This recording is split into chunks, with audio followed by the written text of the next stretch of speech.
Hello friends, this is Vijay Raj Pushp and welcome to learner eyes by VRP. देखिए, अब तक आपने पार्ट 1, पार्ट 2, पार्ट 3 के माध्यम से बातचीत पार्ट को पढ़ा। नहीं, कहीं भी अगर समस्या हुआ तो आपने कमेंट भी किया। तो अब आज हम चाहते हैं कि आपके सामने इसका पूरा समरी पेश किया जाए, क्योंकि सारांश जो होता है इससे क्या होता है, जो आपने पढ़ा है उसको अपने शब्दों में व्यक्त कर देना ही क्या कहलाता है, सारांश कहलाता है। लेकिन सबसे पहले एक क्विक रिवीजन मैं करना चाहता हूं। जैसा कि आपको पता है कि बातचीत पाठ, जिसके लेखक का नाम है बालकृष्ण भट्ट, जो कि भारतेंदु युग के कवि है, नहीं, और उन्हें इंग्लिश यानी अंग्रेजी निबंध का रामचंद्र शुक्ल ने क्या कहा था, एडिशन और स्टील्स नहीं कहा जाता है। लेखक परिचय थोड़ा सा जानिए। आपको पता है कि बालकृष्ण भट्ट का जो जन्म हुआ था 23 जून 1844 ईस्वी, और उनका निधन जो हुआ था 20 जुलाई 1914 ईस्वी। इनका निवास स्थान था इलाहाबाद, उत्तर प्रदेश। उत्तर प्रदेश की राजधानी लखनऊ है। और आधुनिक काल के भारतेंदु युग के ये प्रमुख साहित्यकार के नाम से भी जाने जाते हैं। नहीं, लेखक परिचय है। अगर थोड़ा सा और बात करें तो उन्होंने बहुत सारे रचनाएं किए हैं। रचना में उपन्यास लिखे, उपन्यास में था उनका रहस्य कथा। बार बार मैं रिवीजन इसलिए करा रहा हूं ताकि आपको कम से कम जो उनका रचना है वो याद हो जाए।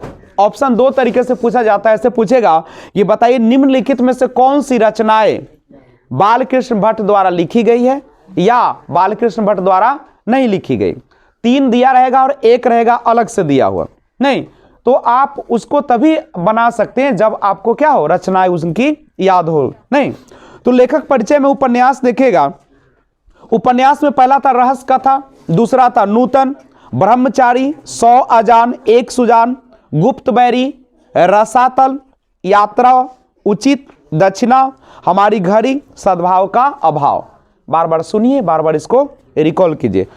नाटक था इनका पद्मावती, किरातार्जुनियम, वेणी संहार, शिशुपाल वध, नल दमयंती, शिक्षादान, चंद्रसेन सीता वनवास, पतित पंचम, मेघनाथ वध, कट्टर राम की एक नकल, एक रोगी और एक वैद, रेल का विकट खेल और बाल विवाह। ये इनका नाटक था। प्रहसन, जिसमें खूब हंसने का मौका मिलता है। तो प्रहसन था वो जैसा काम वैसा परिणाम, नई रोशनी का 20, आचार विडंबन, यही ना था। उसके बाद निबंध लगभग यानी 1000 के आसपास उन्होंने निबंध लिखे थे। और दूसरी बात, एक सबसे बड़ी बात है कि यह जो पूरा 1000 निबंध है उसके आसपास जो है उनको एक जगह संग्रह किया गया था। उसको क्या कहा गया, भट्ट निबंध माला या निबंध संग्रह कहा गया। करेक्ट है। तो ये एक था आपका लेखक परिचय के बारे में। लेकिन आज जो हम लोग क्लास करने के लिए आए हैं वह है आपका बातचीत निबंध पाठ का सारांश करेंगे। पता है सभी को कि जो बातचीत पाठ लिखी गई है वो कौन चीज किस संदर्भ में लिखी गई है, निबंध। तो एक क्वेश्चन से स्टार्ट कीजिए। लिखिए क्वेश्चन। क्वेश्चन लिखिएगा, बातचीत निबंध पाठ का सारांश अपने शब्दों में लिखे। बातचीत निबंध पाठ का सारांश अपने शब्दों में लिखे।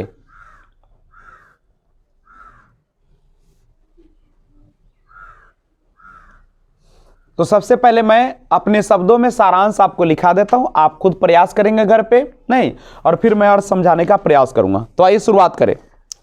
तो ये किसी भी पाठ का सारांश लिखने के लिए उनका लेखक के बारे में और उस पाठ के बारे में थोड़ी सी जानकारी दी जाती है। नहीं तो शुरुआत करें, रेडी है? तो लिखिए, स्टार्ट कीजिए। तो देखिए, बातचीत शीर्षक निबंध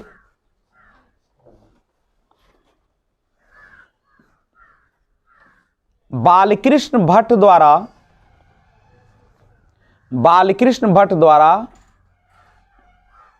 लिखा गया है। बातचीत शीर्षक निबंध बालकृष्ण भट्ट द्वारा लिखा गया है।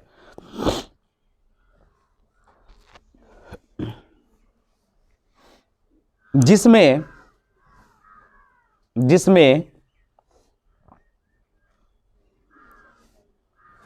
वाक शक्ति को वाक शक्ति को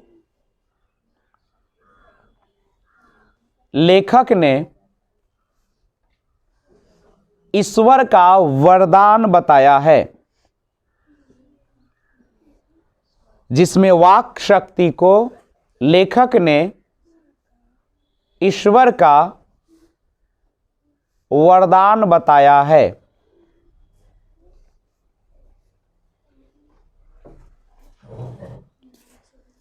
बालकृष्ण जी कहते हैं, बालकृष्ण जी कहते हैं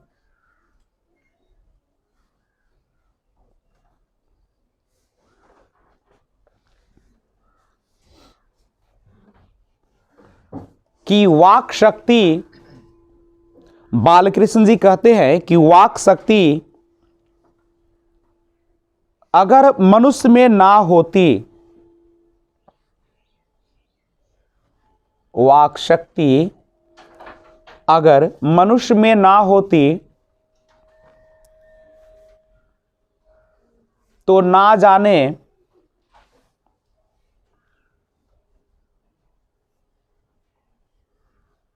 इस गूंगी सृष्टि का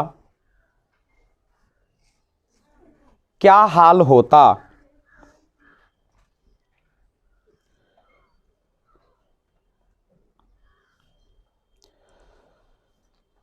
वे कहते हैं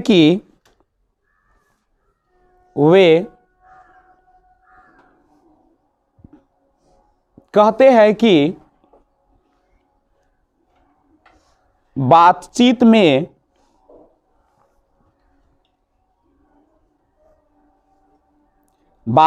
में वक्ता को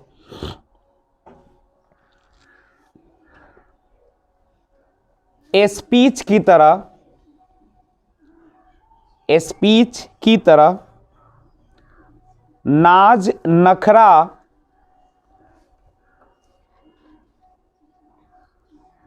जाहिर करने का मौका नहीं दिया जाता।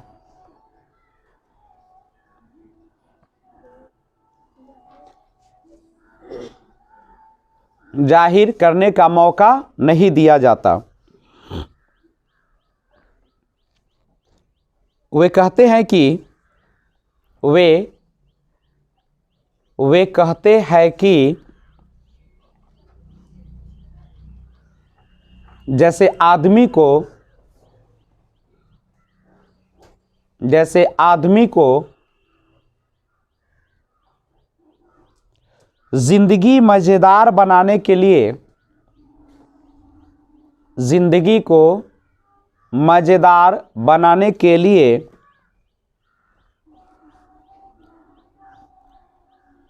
खाने पीने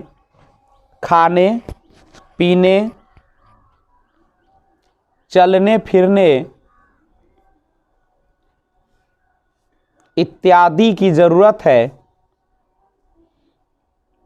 खाने पीने चलने फिरने इत्यादि की जरूरत है। वैसे ही बातचीत भी अति आवश्यक है। वैसे ही बातचीत भी अति आवश्यक है। बातचीत भी अति आवश्यक है। इससे चित्त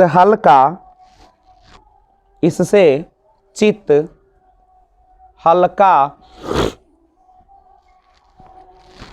और स्वच्छ हो जाता है। इससे चित्त हल्का और स्वच्छ हो जाता है और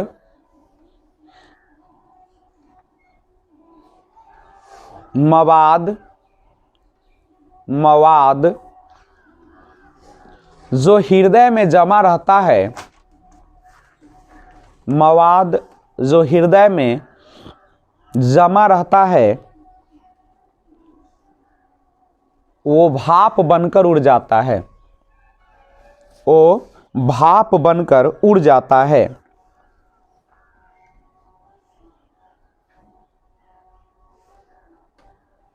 बेन जॉनसन कहते हैं, बेन जॉनसन कहते हैं कि बेन जॉनसन कहते हैं कि बोलने से ही मनुष्य के रूप का साक्षात्कार होता है। बोलने से ही मनुष्य के रूप का साक्षात्कार होता है।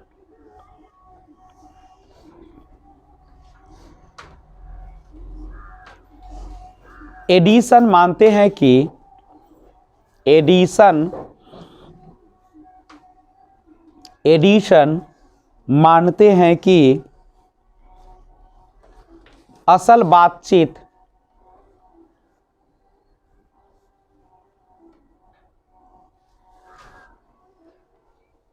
सिर्फ दो व्यक्तियों में हो सकती है।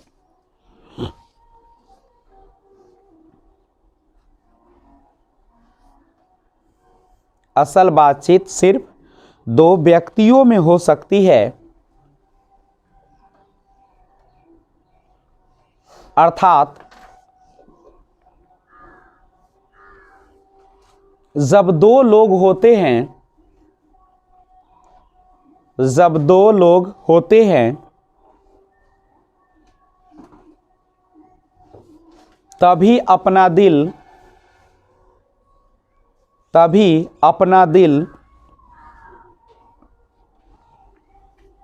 एक दूसरे के सामने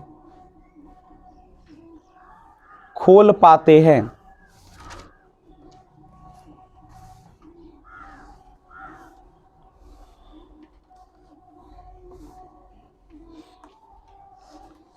लेखक के अनुसार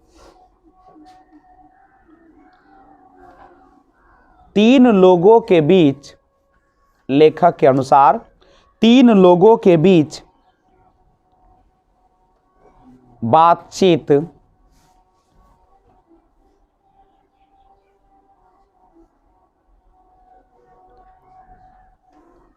अंगूठी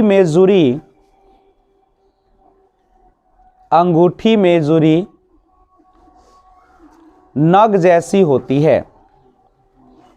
अंगूठी में जुड़ी नग जैसी होती है।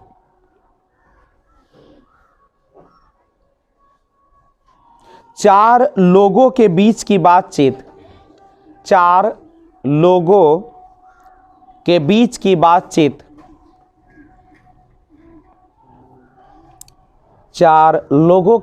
की बातचीत केवल फॉर्मेलिटी होती है। इस तरीके से लिखेगा, फॉर्मेलिटी होती है।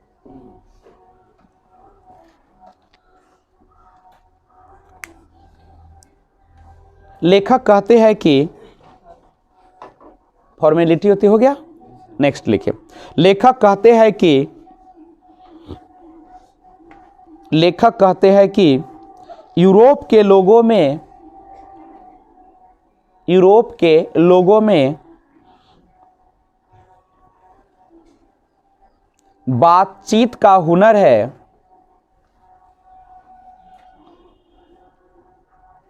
जिसे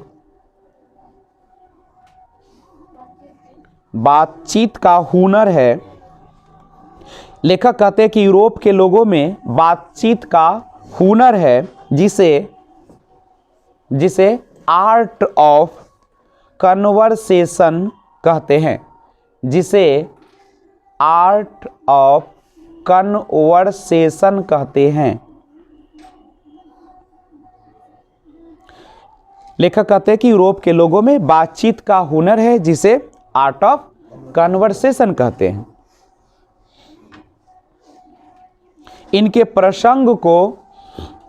इनके प्रसंग को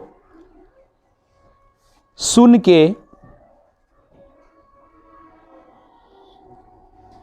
कान को अत्यंत सुख मिलता है। कान को अत्यंत सुख मिलता है। इसे सुहृद गोष्ठी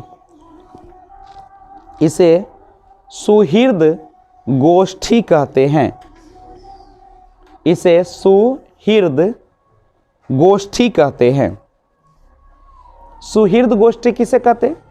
तो यूरोप के लोगों में बातचीत करने का एक हुनर होता है जिसे आर्ट ऑफ कन्वर्सेशन कहते हैं। और इनके प्रसंग को सुन के, किसके प्रसंग को? यूरोप के लोगों को नहीं, क्या होता है, कान को अत्यंत सुख मिलता है और इसी को सुहृद गोष्ठी कहते हैं। नेक्स्ट लिखिए, भट्ट जी कहते हैं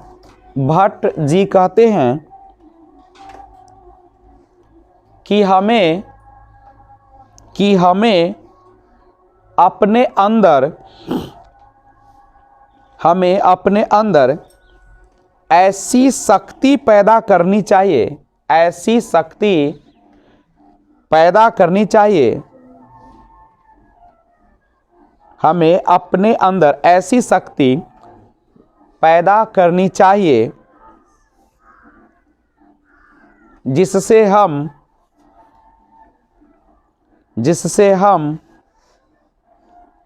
अपने आप बातचीत कर ले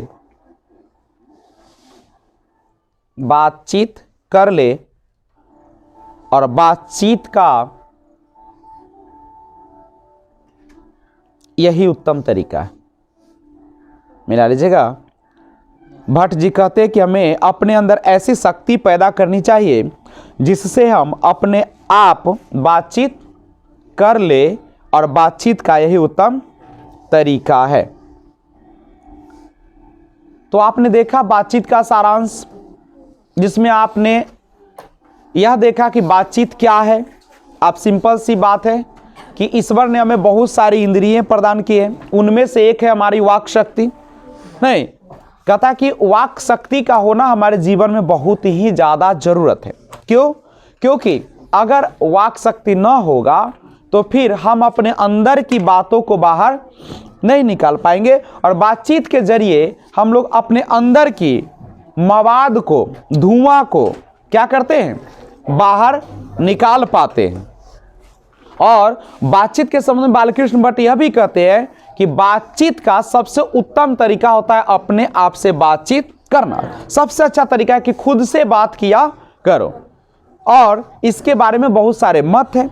जैसे आपने देखा कि बातचीत के बारे में बेन जॉनसन कहते हैं, क्या कहते हैं कि बोलने से ही मनुष्य के गुण दोष, या क्या कहते हैं कि बोलने से ही मनुष्य के रूप का साक्षात्कार होता है। एडिसन कहते हैं कि असल बातचीत सिर्फ दो लोगों के बीच ही हो सकती है। और कहता है कि जब बातें तीन के कानों में पड़ती है तो वह क्या हो जाती है? कोसों दूर चली जाती है।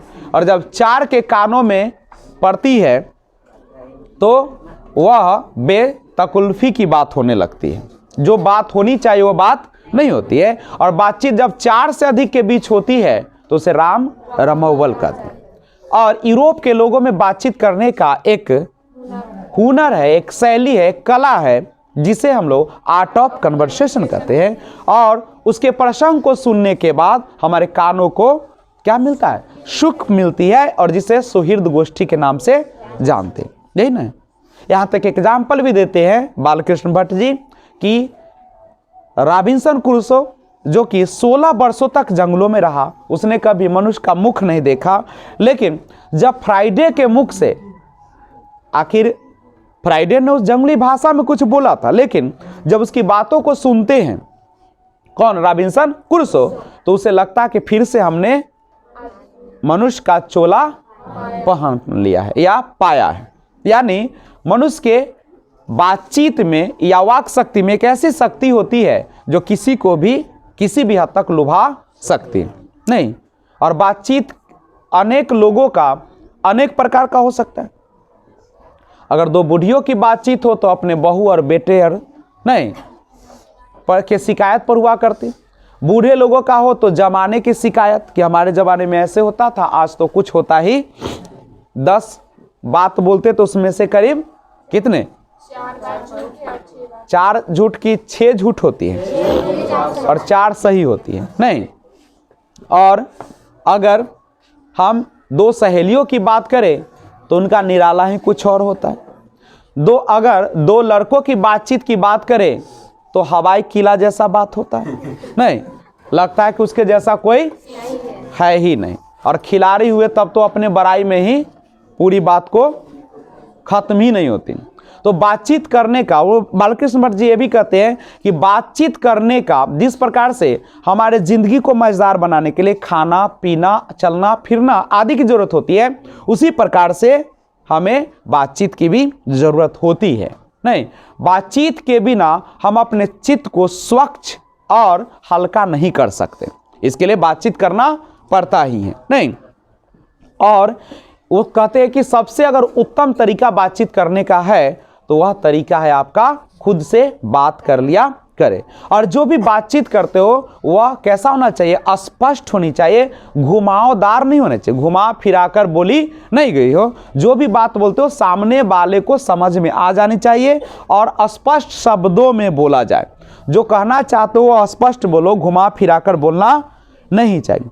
और दूसरी बात होती है कि बातचीत का अनेक प्रकार में से 2 है। एक है आपका बोलने की शक्ति जिसको वक्तृता कहते हैं, और स्पीच जिसको आप बोलते हैं। नहीं, बातचीत और वक्तृता और स्पीच यही ना आपका। तो बातचीत और स्पीच में अंतर भी बताते हैं। बातचीत में कहते हैं कि इसमें वक्ता को नाज नखरा जाहिर करने का मौका नहीं दिया जाता। जो भी बातें होती है वो सामने रखी जाती है। कुछ बातें ऐसी आती है तो हल्की सी मुस्कान आ जाती है, नहीं खिलखिलाहट नहीं आती है। और लेकिन स्पीच जो होता है जिसमें सबसे पहले हमें अभिवादन करना पड़ता है, कुछ ऐसी बातें मुंह से निकालनी पड़ती है जो कि सामने वाले के क्या हो सके, करतल ध्वनि कमरे को गूंजा सके, नहीं कुछ हंसी आ सके, यही ना होती है।